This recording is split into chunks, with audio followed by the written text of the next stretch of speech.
sounding weird, just ping me and I'll try.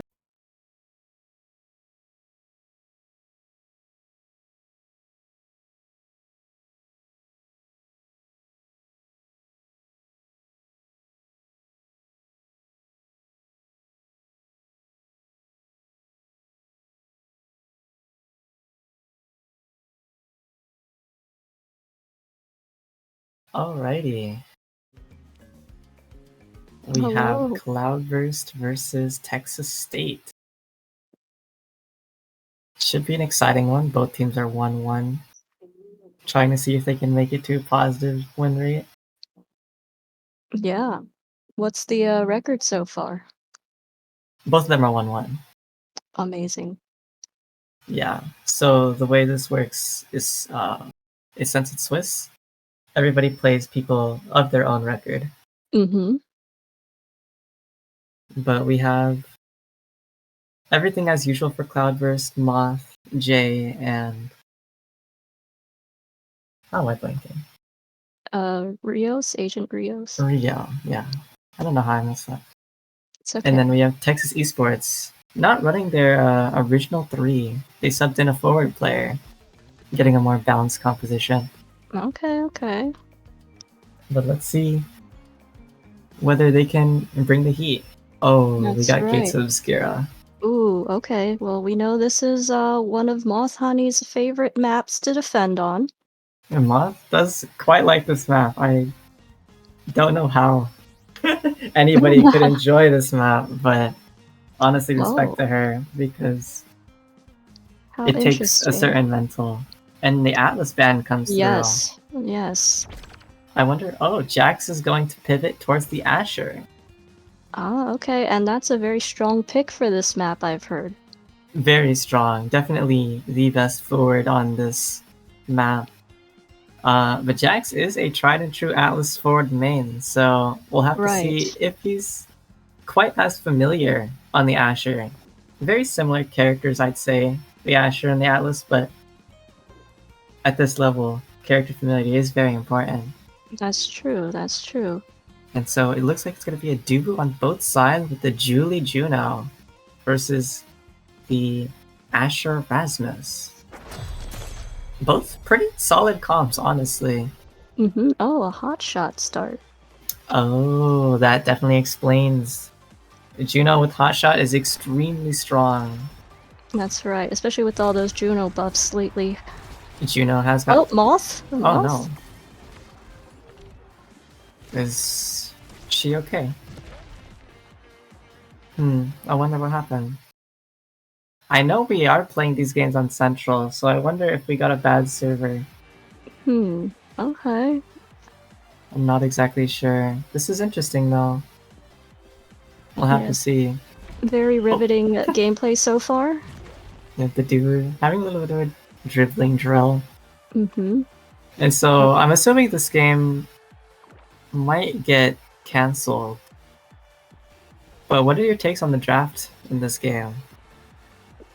The draft in this game? What was the question? Do you have any strong opinions on the draft in this game? Do you have favor one side's characters? Honestly, you know, sorry, I'm being very distracted right now. What was the question again? Which team's draft do you like? Oh, which team's? Or why? Which team's draft do I like? I mean, if we're talking about team comp here, I really do like Cloudburst right now. Of course, they have the Asher, which, with her creations is really strong on this map. But that hot shot on Juno, like you said earlier, is really strong. Julie does have that prize fighter though, and that could do some snowballing. Oh, it looks like they are going to just this game is going to get canceled. Which is unfortunate, but that's how it goes sometimes, isn't it? Yeah, that is something that happens in these tournament settings. It's not the most unusual thing in the world, but I will have to say from this draft, we cannot know. Yes. Gotcha. Yeah. Okay. Probably a remake due to the Juno's name. I did forget about that. Yes, that is one of the rules I'm assuming, that everyone has to show their names. In general, most OS tournaments require it. I haven't actually explicitly looked at the rulebook for CCL because I'm a classic Omega Strikers player that does not know how to read. Oh, yes, But same here, same here. usually most tournaments require that you use your name on and that you tell your opponent who you're fielding ahead of time, just so that they have a chance to look at your core strikes and then they can know who's who when you load into the game. Right, exactly. Usually that is required, and I'd assume it would be for CCL. CCL in general has been following the lead of NASL and NASA and other tournaments Mhm. before it. Right, the standard rules. Mm-hmm. So I think we're just going to go ahead and remake this one. But from the side of the drafts, I actually quite like both teams' drafts. It's kind of like two takes on how you should go about the character Lex phase. Because Mhm. Cloudburst side, they picked really like meta on this map. Like Asher is the defining forward. Rasmus is just a tried and true midfielder. Whereas on the side of Texas State, they have another tried and true brawler in Julie with Prize Fighter is very strong. So that's more, how should I say, like more X Factor. They X can, Factor, tell me more about what you mean by that. because of the Prize Fighter and what I assume is, yes, pummelers. So she could Mhm. look for like really key picks off the sides, and that's going to lead her to snowball really hard. And Right. while she doesn't have that quite as dominant scoring pressure on this map, the fact that she can get picks in an environment like this is very strong in a way that Mhm. Asher can't really match. And then, of course, there's the Hotshot Juno, Right. probably one of the scariest combinations of a striker and an awakening in the entire game. I And to agree, have I that right off agree. the bat is pretty strong. So both teams actually have like very different takes on the draft that are very interesting, honestly. Yes, it's a shame we didn't get to see this one play out. It is, especially with how much Moth likes the gates. But we'll That's have to right. see what we roll after this brief intermission.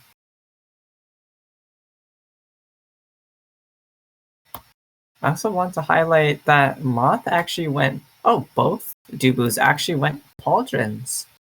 That Ah, is actually a little surprising to me in this game. There isn't that much damage.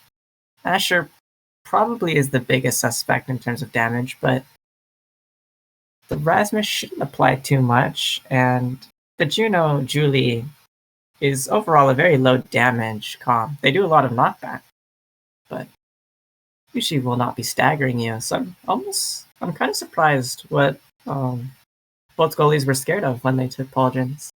maybe they just like Big Dubu. That is very true. On this map, also, as a goalie, you're not allowed to walk up terribly far because the Mhm. portals can snipe your barriers. So maybe they just figured if they can't walk up anyway, they might as well be big. Exactly. Alright, we're queuing back up. We are indeed queuing. Hopefully, this game has a little bit more favor in terms of the rule book and such. Exactly. Follow the rules, children. Very true. And these things happen. I'm sure it wasn't Mhm. intentional. Yes. It happens to the best of us, unfortunately. Even in Nassau, there was actually, if I'm allowed to chat for a little bit, there was actually a Mhm. little commotion because Kawale, a sub for, I believe, Orbits, correct me if I'm wrong, but he joined on his alt, Kawale too. And even though his name was on because he was using a different account, Mhm. they actually Uh-oh. got DQ'd from that game. Wow. So definitely, even on a stage like Nassau, these things happen. They're mistakes, but Mhm. they're just unfortunate. Yes, yes. Yep, gotta be careful. You do have to be very, very careful. Gotta make sure your account is right, gotta make sure your name is on. Mm-hmm. Gotta make sure to equip the best emotes you can to give yourself some Right. advantage. Exactly, yes. Gotta take off that gold emote if I'm playing, because that's a little toxic. Little toxic. Everybody needs at least one toxic emote, though. Oh. Oh. Uh, I only do that in normals with, you know, people I'm familiar with. That is fair. That is fair. I like to keep at least one just to be silly. I You know, see. we do a little trolling from time to time. Mhm. I mean, you know, there are times where I really just wish I had a Drakkar question mark on me, you know, Mm-hmm. when I'm playing solo queue ranked, you know. Sometimes people do things and, you know, pass, you know, spread out, and then you're confused, it doesn't make sense. You wanna hit them with the question mark, you know? Mm-hmm. But Yeah, since I don't have definitely. it, I just kinda stare at them. That is very real. Mhm. Knowers know I'm a massive Octavia yawn enjoyer. Ah. One of the most wholesome emotes in the game. Right, yes. And sometimes there's just nothing better.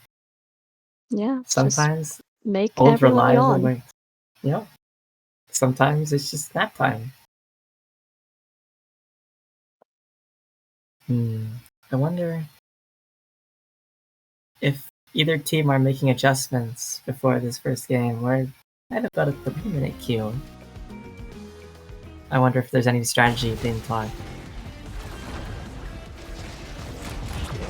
I don't know if you got a chance to look at their core strikes, but if you're Cloudburst looking at this Texas State, what is your what kind of game plan would you try to formulate, or key things would you have up your sleeve? I think I would probably, I did like the Atlas ban. I think that was a good pick, just because they seem very strong on their goalie. So you want to try to throw them off as much as possible here. I would say probably just winning in the midfield, right? Good midfield control, especially depending on the map. I think is what Cloudburst will need to win Definitely, this one. definitely. But it looks like we get Gates of Obscura again.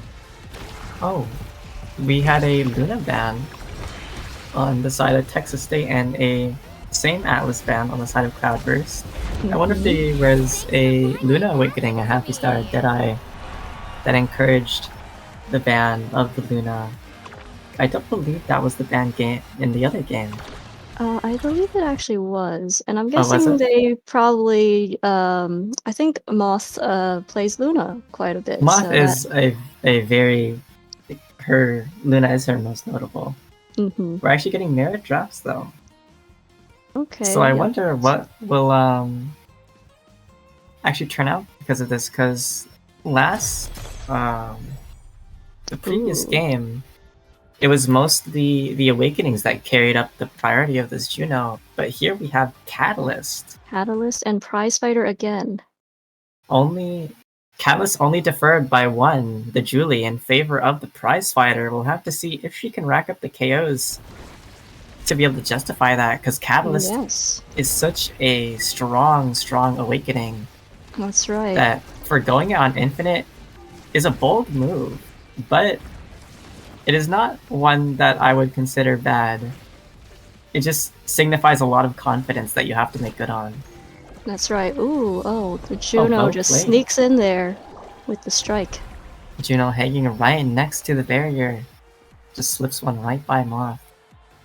And I believe both goalies still went pauldrons. I wonder if maybe it's just something they favor on this map. Because it doesn't seem to be based on the draft. Oh, unfortunate missed flip from Moth. But she's still holding this last barrier. Notably very hard map to hold the barriers on. The way they're angled and the way the portals interact make it so goalies have quite the difficult job. But they also have a little bit of an easier time carrying on this map, I think. Both teams are going to be trying to set up the Oh, corner. and there's the one stack on that, or 2 stacks on that prize fighter for Julie. Yep, you always start with 1, so now she's rolling out with 40 power flat. And Julie with power, she can start K'ing you from extremely far. Very good passing play though. They get the kill, and from the open midfield that they kind of get to create, they set up a passing play and Moth wasn't able to cover both sides. But let's see, now that we have the ball in the corner, it gets through to the portal for Kevin. Or Calvin, excuse me. Good strike war by the Juno. And let's see, oh, good strike war win by Moth. Gets the ball out. Oh, but what a hold from both these Dubus. It looks like this is going to be a game where it's going to be a real struggle for either forward duo to get the barrier, and whoever can manage to hold longer will win on the side of these Dubus. And right now it looks like Jacob is doing very well to hold. Yes, playing very solid defense, even with all that forward pressure that Cloudburst is putting on him. Oh, this is actually such an unfortunate top deck from Calvin, the only person who didn't take Catalyst. That's right. That rolls into the draft with Ego. Oh, but still takes it, I guess, possibly as a deny pick. Almost certainly a deny. Getting Catalyst plus Egoist is a very, very brutal combination, even on the goalie, as they get to pop that Egoist and then just walk all the way up to the enemy net, or wherever the ball may be, and just flip. So they deny that, they just get rid of any sort of way for Cloudburst to try and get back into the game. Let's see if they can engineer their own comeback. Oh, we have a little bit of ping pong between the corner slots, but Moth manages to get that out. Very well done. What a tofu fortress and from Rio Jacob. Managed to live a lot of pressure from Calvin. That's a very big key live, because that, with Prize Fighter, the biggest thing is that the first kill is always the worst. So once you get it stacking, there's less and less that's in your power. So you have to make sure to live early in the set. Both teams are kind of jostling for mid pressure, using the portals to try and set up sneaky plays. Good wall from Moth, and Rio's trying to take it to the corner. Good barrier take by Jax. Good flip from Moth to live. But one sneaks right through. Unfortunate. So hard to hold. Moth those covering portals, the bottom side. Yeah, those portals are tricky. Extremely tricky. A lot of times goalies can feel like they have to be in 3 places at once, and with the portals they kind of do, unfortunately. But, oh wow, what a save. Oh, such a good try from Moth. The strikes barely not coming up in time. Must have been only like 0.1 second left on that strike. Hard one for sure. Oh, missed strike from Rio. That's unfortunate. And a double barrier from Calvin. Well played. Oh, and another missed strike from Moth seals the deal. That's so unfortunate. It would have been an extremely tough hold though. With the Egoist pop on the Julie, she could have followed that core anywhere it went. Let's see how this draft turns out. This draft actually isn't too bad. There's that fire up there if they want some more energy awakenings. There's fire up and there's Manu. Dubu takes Chrono. That is a very interesting decision. I guess they want the role to be able to cover the opposite side of the barrier if they're on one side. That is actually a very interesting draft. I like that creativity. I think the Manu was definitely the more tried and true pick for the Dubu. But there's actually very clear ways to justify that on the side of Jacob, so I don't mind it. I agree. And that increased stun duration may come in handy during some of those sticky situations where the core gets stuck in the corners. Absolutely. Increased stun on Dubu is actually quite strong. You see Castellanos being a very prominent awakening on him. And Cast does have creation duration, but the stun duration helps a lot. Another double barrier from Calvin, though. Calvin's been extremely deadly on the attack, but we get the ball on offense. Oh, and it slips out. Unfortunate. Oh, surprise slime by Ozzy. Well played. I believe that was secondary, just jumping away, holding down the midfield, and leaving that trap there. And Moth was caught none the wiser. And now, another hard part about this game, though damage hasn't been very prominent, these level differences make it so that damage starts to become a real possibility for the side of Texas State because the stagger on Cloudburst is so low. How does one catch up on levels in this game? So one really big thing about Omega Strikers is that on kills, it actually does have a catch-up XP system. So if you are down XP and you get a kill, you can gain multiple levels. For example, if Jax were to get a kill here, he'd probably get all the way up to like level 4 instantly, maybe even level 5. But other than that, I don't believe any mechanic has catch-up XP. It's more or less just trying to get more touches on the ball and hold down this midfield a little bit better. Because midfield is generally what constitutes your level. If your midfield wins, you get to have possession a lot more and get more chances to play with. Oh, what a hook! Oh, what a... Oh, wow, what a catch from Calvin. Calvin putting on quite the show on this Julie. Manages to snipe with the very edge of that core flip. And Ozzy and Jacob are making sure to give them the core as much as possible. Feed Calvin the rock. Oh, that was an interesting use of the teleport. It didn't work out for them. Sometimes you just gotta try different things, you know? Oh, a KO! Oh, what a kill from Moth. That is actually the Manu at work. The Manu managed to snipe the Juno off the slide, but there's just too much pressure even still. Calvin walking up with the flip on Dubu right behind seals the game. And Cloudburst didn't have many chances back into that one. I think, like you were highlighting earlier, the midfield was a bit of a struggle. That Juno gets a lot of value just simply by throwing as many slimes as possible, and the Rasmus has to work a little bit harder in general to try and even the score. That's right. Definitely both very interesting midfielders. They're quite uncommon in the scene as midfielders. Juno recently rising in popularity due to the buff, but traditionally a very underplayed character. And Rasmus oftentimes being seen more as a brawler and a scorer than a true midfielder. So it'll be interesting to see in this game too if Rio will be able to bring out the power of the Rasmus, or will this Juno just get more value with how dominant she's been in the meta. So what adjustments would you like to see Cloudburst make for Game 2? I think based on that game, a Julie ban is very likely in the minds of Cloudburst. I wouldn't be surprised if we saw a Julie ban. The Atlas ban, I don't believe was a problem at all. I think it is quite fine.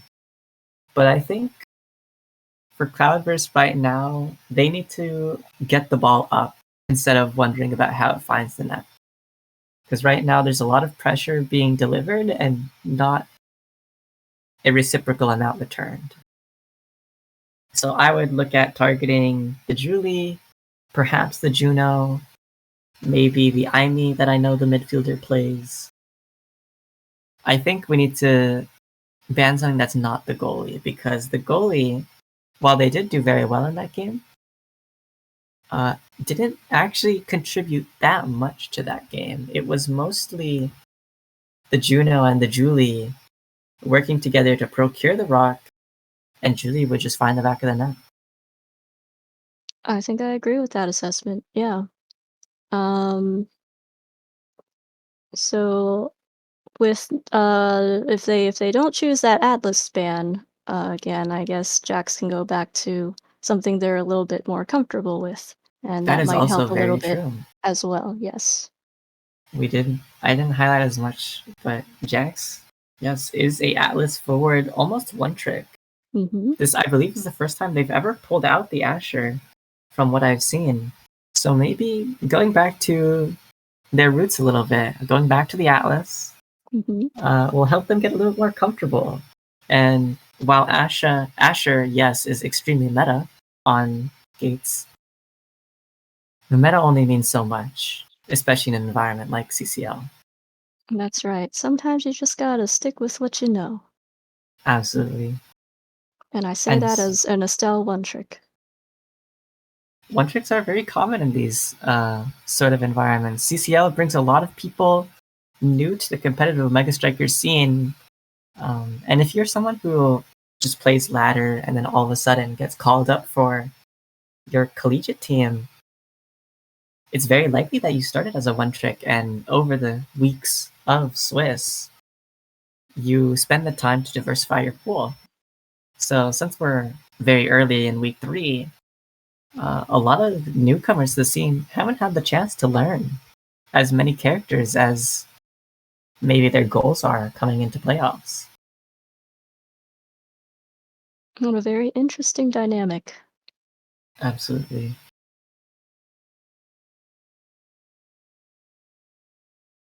Alrighty. Looks like we have a little Alright. bit of a gap in between when the next game will happen. Mhm. But I do kind of want to elaborate that a lot of newcomers to the scene, being a one trick in other games, people look very down on it as like being uncompetitive, and that it'd be really hard to break into coordinated environments. But I think Omega Strikers has a little bit of an easier time with one tricks just because you only have one ban. It can be really costly to spend your ban on a one trick, especially because a lot of teams, they'll stack multiple one tricks together so you can only snipe one of them. I know a lot of OSAS teams employed that strategy as early as Season 1, and it's surprisingly effective. You just Oh, get 2 out of your interesting. 3 people on comfort, and one person just plays like the relatively easy character of the role, like an Asher forward, an Era midfield, Mhm. a Dubu goalie, and they just try to play it out and let the 2 people that are on their mains try to like really take over the game. I see, okay, I'm writing stuff down for future OSIS tournaments. I'm writing it down. Absolutely. It is, if you want to be a one trick, there's definitely roots in the competitive scene for you still. And even a lot of very good players start as one tricks. Uh, if you look at Three Islands, almost all of us were one tricks. I came into OSAS as an Estella one trick myself, and So you're tall Rook with the too. Asher, and being largely a Luna player, and now all of us don't even play those characters anymore, funny enough, just Oh. because of the way you grow as a player and your priorities change. Mhm, mhm. Oh no, I can't imagine not playing as Estelle. Unfortunately. See, I quite like Estelle still, but if in the context of a brawler, there isn't much reason not to play Rasmus since they fill kind of similar niches. And Estelle, while very strong, to play it as a scorer, you need a very specific midfielder in terms of character and mindset. Mhm. You need someone to compensate the offense for you. And Yes. a lot of midfielders, they're midfielders because they want to hold down the midfield and not play so far up. But we have queued into game 2 of this match. Let's see what map we're gonna get. We've gotten Obscura twice now in an ended game and game 1. I wonder what we're gonna get for this one. Personally, I think I'm hoping for an Atlas Lab. I was thinking the same thing. Atlas Lab has a lot of like unique takes to it. Both damage and core control are very good in meta. So you really get to see a team's like style by what they choose to pick. But we get Ivy's app. Ivy's app. Okay, so a Julie ban here would be very good, I think. Absolutely. Julie is very strong on the map. She has a lot of ways to kill around this pond in the center. Oh, they're going for a Juno ban. Juno. Or they are going to stick with the Juno ban. I actually quite like that. I think midfield is a heavy priority. And Texas State sticks with the Luna. Makes sense. I wonder if they're going to mirror the Rasmus on the other side. Because Rios, tried and true Rasmus, almost definitely going to be the representative of Cloudburst to play it. But I wonder if we'll have a Rasmus on the other side. And we do. We do have a Rasmus. It looks like it'll be likely a Rasmus midfield, if I had to guess, based on the Asher. It is. An Asher forward, Rasmus midfield, and Atlas goalie, I would have to imagine. Very strong team comp on both sides. Oh, and we got an infinite fire-up game. Oh, interesting enough, both Rasmuses opted for Slicks. A very uncommon choice. Usually most Rasmuses go for Pummelers. I wonder if they're not confident. Yeah, on this map especially. Pummelers is the go-to pick. Absolutely. Rasmus on other maps usually will not. It's not very heard of, but on Ivy's app, it is almost 100% dominant as the presence. And well played by Calvin, manages to sneak one straight through, I believe, the log. Stepped into it and then struck. And very good awareness. Is online. He's at level 2. We do have level 2. I wonder when we're going to see... Oh, Calvin? That was interesting. They went to the opposite side of the hole. Maybe trying to create a little bit more visual confusion. But it doesn't work out. They survived the first. And now Rio has flips it up, gets denied. Oh, and what a kill with the flip from Ozzy. Well done, and also scores with the same strike. It's 2 for the price of 1. I love a good Absolutely. deal. The buy one, get one free. Oh, and Calvin finds a mark with the death touch. Now stalking up forward with this flip. Going to probably use it. Oh, it gets baited, but Ozzy manages to find the net with the speed, even from the missed flip. Fire up still gives value. And now the Rasmus gets first. This is terribly scary. But there's not any specialized, there's no happy star. This might be okay. I wonder what they like to take. They take the egoist. Makes sense. The energy plays, that's right. In a fire up game, it makes sense. I was almost wondering if they'd go for the prize fighter because they're getting kills. And you can't stack energy if you're fighting these hooks off cooldown, but they elect for the more safe play. They take the egoist, and actually prize fighter falls all the way through. That is interesting. I guess both teams want a little bit more stability. Makes sense in a bracket environment.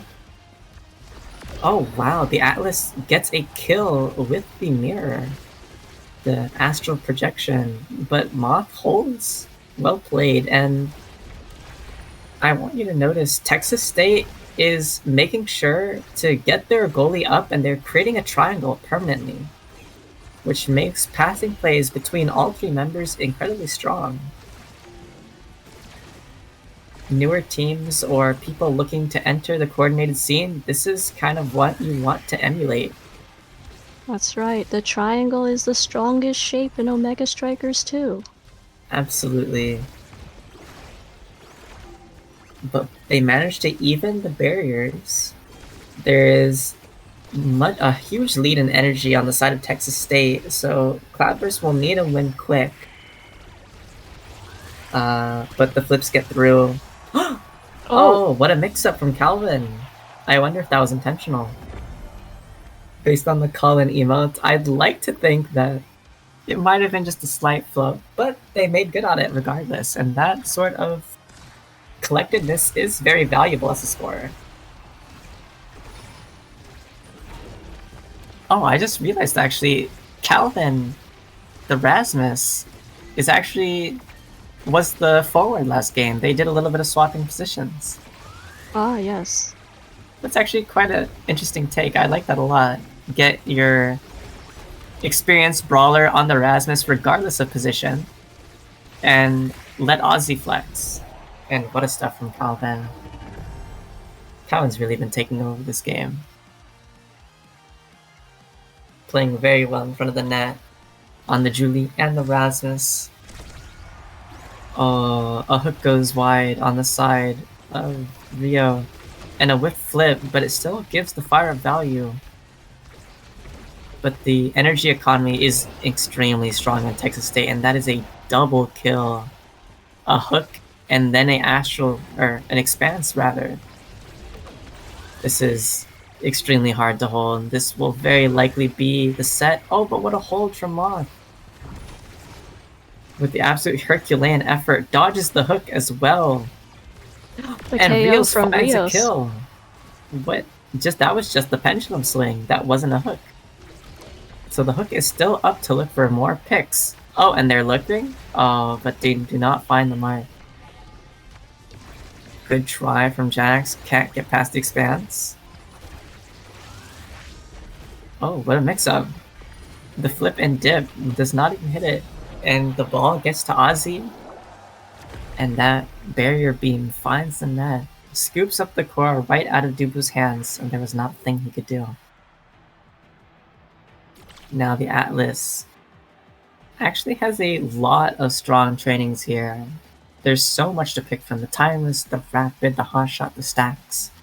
Goes for the missile prop. Missile prop. That is very interesting, but now Specialized is forgone.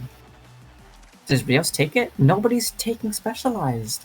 Both Rasmuses choose to skip it. That is so surprising. On a map like this, with the Rasmus, that is extremely bold on both sides. I wonder why. I almost wonder if they didn't see it. But what a kill from Rios. Doesn't even need the Specialized. Manages to find the pick. They're making a statement. They don't need it. They'll find the kills regardless. They just want the consistent They heard you, and they were like, no, I'll show you. They did. They're showing me better. What a kill from Calvin, though. Another hook goes wide, though. Moth has about 5 seconds to hold this power play. 2, 1. The Atlas comes up. What a hold, even through the flip. Ozzy didn't elect to use it. And what a kill from Moth. The Token Fortress and another kill on the hook. What a bloodbath this round. The barrier's taken by Stray Ball. And both forwards are coming up soon. 1, now 2. And this round has really just been chaos. Oh, the Asher ulti. Moth saves. Oh, but what a strike from Ozzy. Manages to find the net. What a play from Rios. Gets the ball out. Let's see. Oh, the ball gets up. The expanse goes wide. Flip. What a strike. Finds the corner. And that round is a heartbreaker. Yeah. Absolutely. It was so fast. The round went late. Not quite to overtime, but with those chaotic... What a kill from Rios. 2 back-to-back opening kills. Rios really thriving in this pressure. Nearly backs against the wall. 0-2, 0-2. And finding opening kills like that shows the mark of a strong scorer. But what a return kill back.